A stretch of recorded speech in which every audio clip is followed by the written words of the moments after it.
दोस्तों, Kolkata rape case में आखिरकार हमें वह वीडियो मिल गया जिसका लोगों को इंतजार था।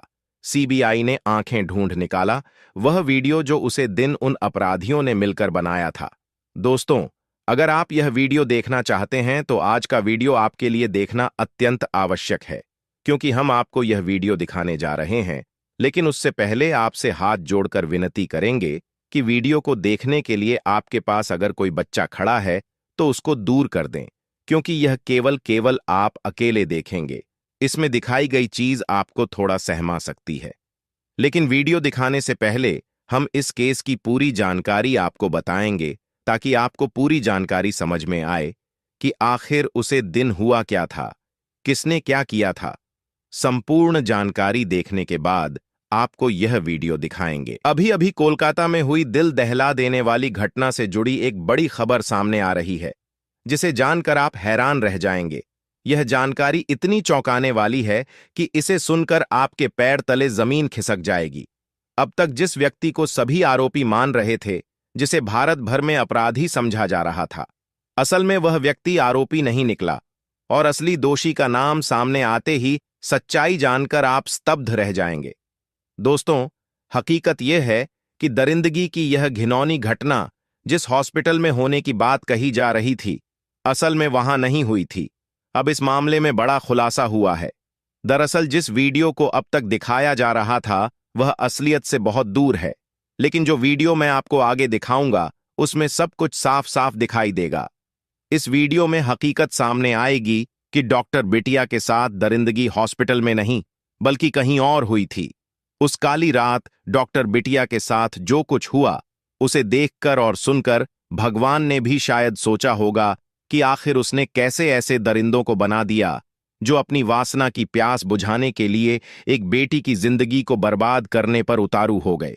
यह घटना इंसानियत को शर्मसार करने वाली है और यह देखकर हर किसी का दिल दहल जाएगा।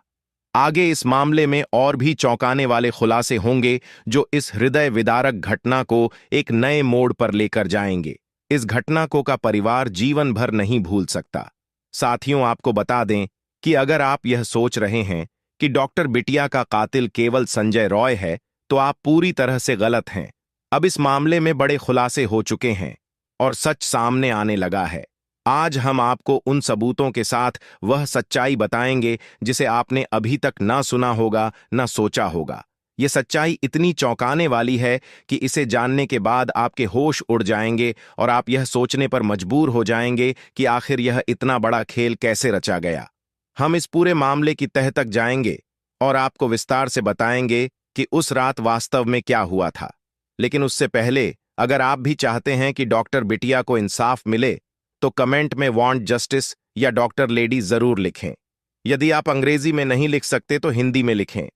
डॉक्टर बिटिया को जल्द से जल्द न्याय मिले, क्योंकि ऐसा ही मामला एक बार पहले भी हुआ था, जहां पीड़िता को 5 साल तक इंसाफ के लिए दर दर भटकना पड़ा था और तब कहीं जाकर न्याय मिला। बहुत से केस ऐसे होते हैं जिन्हें दबा दिया जाता है, फाइलों के नीचे ताकतवर लोगों के पीछे। लेकिन यह मामला दबना नहीं चाहिए और इसके लिए आपकी आवाज उठनी जरूरी है। आइए अब आपको बताते हैं उस रात की सच्चाई जिसे सुनकर आप हैरान रह जाएंगे। साथियों, अब तक सभी को यही लग रहा था कि डॉक्टर बिटिया के कातिल सिर्फ संजय रॉय हैं और उसी ने सेमिनार हॉल में जाकर यह घिनौनी वारदात अंजाम दी। लेकिन ताजा पॉलीग्राफ टेस्ट से कुछ और ही खुलासे हो रहे हैं। सीबीआई की जांच में संजय रॉय ने बताया कि 8 अगस्त की रात वह गलती से सेमिनार हॉल में घुसा था। संजय रॉय ने बयान में कहा कि उस रात वह एक मरीज को अस्पताल में भर्ती कराने आया था, जिसकी तबीयत अचानक बहुत बिगड़ गई थी। मरीज के परिवार ने संजय को फोन कर तुरंत ऑक्सीजन की व्यवस्था करने के लिए कहा। संजय ने भरोसा दिलाया कि वह जल्द ही ऑक्सीजन का इंतजाम कर देगा और इस काम के लिए वह अपने एक परिचित डॉक्टर को ढूंढने लगा। पूरे अस्पताल में इधर उधर भटकने के बाद भी जब वह डॉक्टर उसे नहीं मिले, तो वह 3rd फ्लोर पर चला गया, जहां वह डॉक्टर अक्सर ड्यूटी पर रहते थे। लेकिन वहां भी उसे डॉक्टर नहीं मिला। लगातार खोजते खोजते वह 3rd फ्लोर के सेमिनार हॉल तक जा पहुंचा और यहीं पर उसकी मौजूदगी की यह रहस्यमय कहानी शुरू होती है। पॉलीग्राफ टेस्ट के इन खुलासों ने पूरे मामले में एक नया मोड़ ला दिया है, क्योंकि अब सवाल उठता है, क्या वाकई संजय रॉय उस रात सिर्फ एक मरीज के लिए ऑक्सीजन का इंतजाम करने की कोशिश कर रहा था, या इसके पीछे कोई और गहरी साजिश छिपी थी? जांच के अगले चरण में और भी कई रहस्य खुलने बाकी हैं।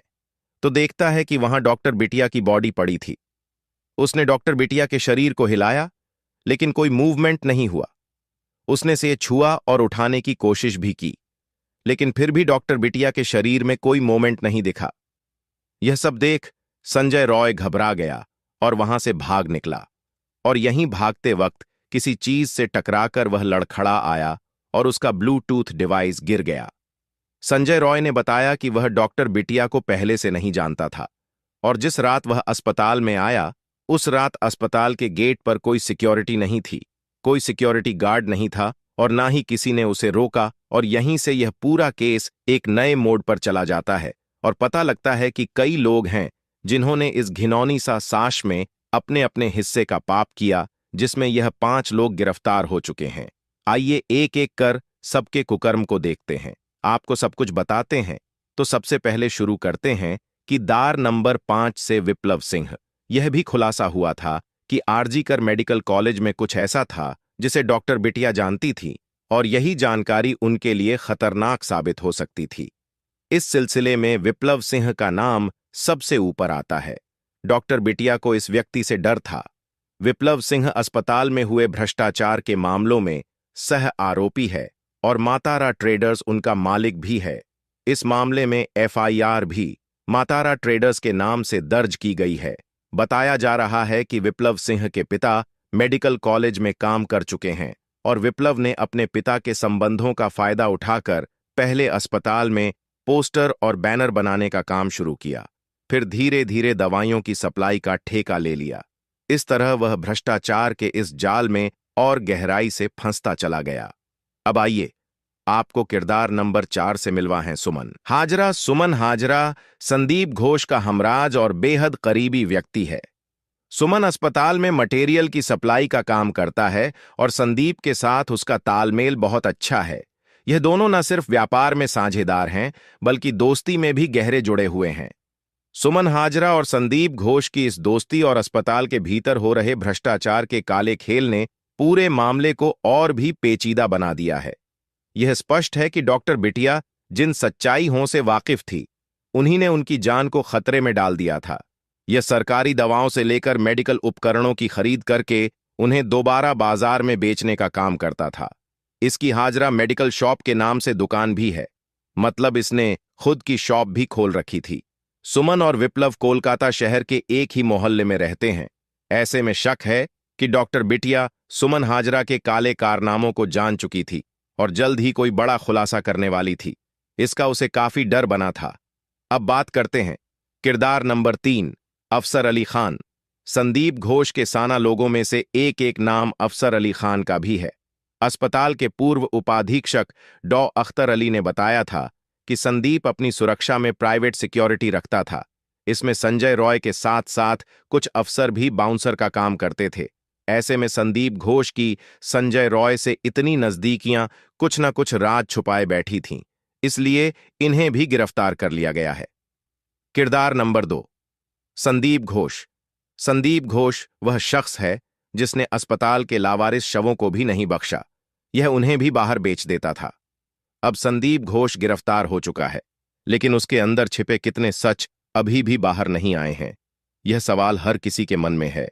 डॉक्टर बिटिया की इस दर्दनाक मौत के लिए संदीप घोष भी पूरी तरह जिम्मेदार है। दरअसल डॉक्टर बिटिया के पास संदीप घोष के घोटालों और कारनामों का कच्चा चिट्ठा था, और ऐसे में यह सवाल उठता है, क्या इसने ही कोई साजिश रची थी?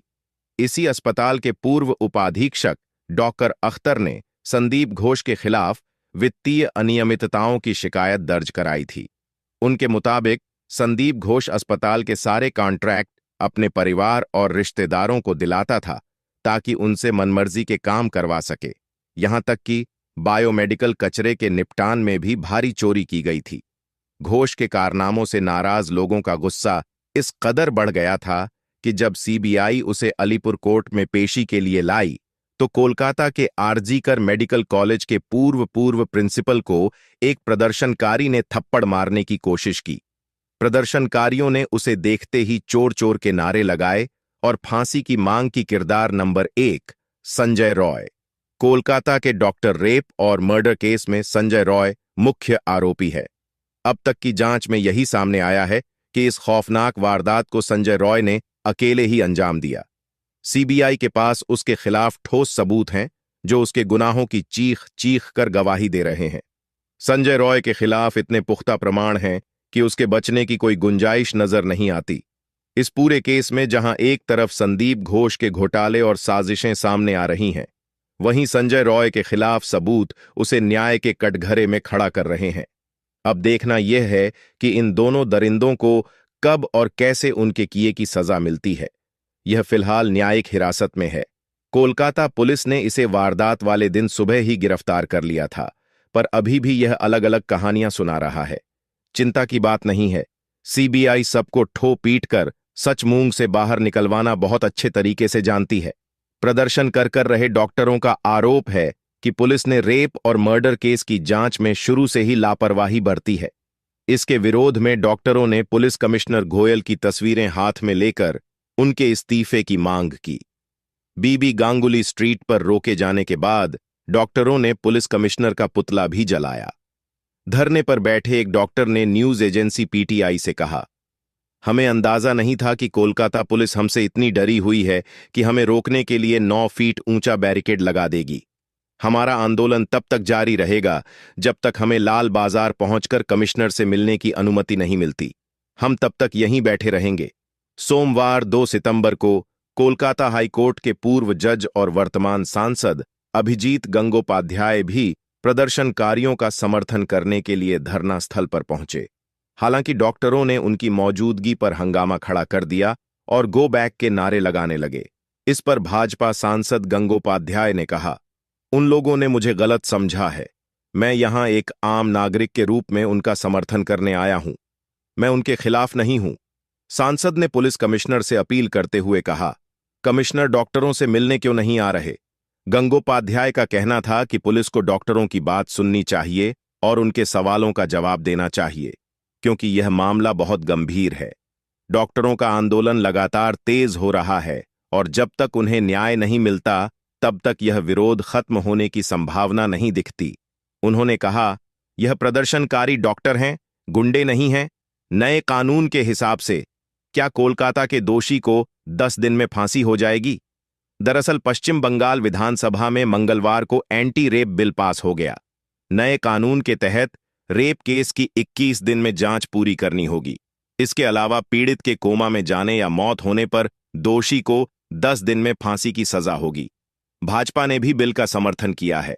इससे अपराजिता महिला एवं बाल विधेयक 204 नाम दिया गया है। अब इसे राज्यपाल के पास भेजा जाएगा।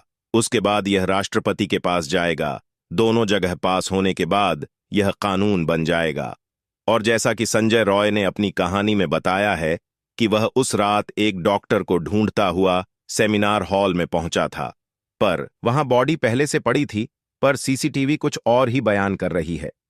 वारदात वाले दिन का सीसीटीवी फुटेज अब सामने आया है, जिसमें आरोपी संजय रॉय की घटनास्थल पर मौजूदगी साफ तौर पर दिखाई दे रही है। सीसीटीवी फुटेज में संजय सेमिनार हॉल की ओर जाते हुए नजर आता है। खास बात यह है कि जब संजय हॉल में घुसता है तो उसके गले में ब्लूटूथ डिवाइस होता है, लेकिन जब वह वहां से बाहर निकलता है तो वह ब्लूटूथ गायब होता है। पुलिस ने यही ब्लूटूथ घटनास्थल से बरामद किया है। यह पहली बार है जब इस घटना से जुड़े पुख्ता सबूत रिकॉर्ड पर मिले हैं। यह सीसीटीवी फुटेज 9 अगस्त की देर रात 900 बजे से लेकर 4 बजे तक का है, जिसमें संजय रॉय आरजीकर अस्पताल के परिसर में नजर आ रहा है। इसी फुटेज के आधार पर पुलिस ने संजय रॉय को गिरफ्तार किया है। साथियों, अब सवाल यह उठता है, डॉक्टर बिटिया का असली कातिल कौन है? क्या संजय रॉय ही इस वारदात का मुख्य आरोपी है या इसके पीछे कोई और भी है? आपकी राय क्या है? कमेंट बॉक्स में जरूर बताएं दोस्तों। इस घटना को साझा करने का हमारा मकसद किसी का दिल दुखाना या परेशान करना नहीं है, बल्कि आपको जागरूक और सतर्क करना है। हम चाहते हैं कि आप इस गंभीर मुद्दे पर अपनी राय दें। अगर आपको हमारी मेहनत पसंद आई हो तो इस वीडियो को लाइक करें और शेयर जरूर करें। साथ में दोस्तों, अगर आप चाहते हैं कि डॉक्टर महिला को इंसाफ मिले, तो आप हमारे इस वीडियो को ज्यादा से ज्यादा लोगों तक शेयर कीजिए, ताकि जब ये जानकारी ज्यादा से ज्यादा लोगों तक जाएगी तो लोगों को पता चलेगा इस केस की असलियत। क्योंकि काफी बड़े लोग, जो कि राजनेता है, वह नहीं चाहते कि इस केस का असली मुद्दा लोगों तक पहुंचे। इस केस को भड़काने के लिए लोग तमाम प्रकार की कोशिश कर रहे हैं, लेकिन हमारा चैनल असलियत सामने लाकर ही रहेगा। इसलिए आपसे हाथ जोड़कर विनम्र निवेदन है, डॉक्टर बिटिया के नाते इस वीडियो को ज्यादा से ज्यादा शेयर करें। मिलते हैं अगले वीडियो में, तब तक के लिए जय हिंद, जय भारत।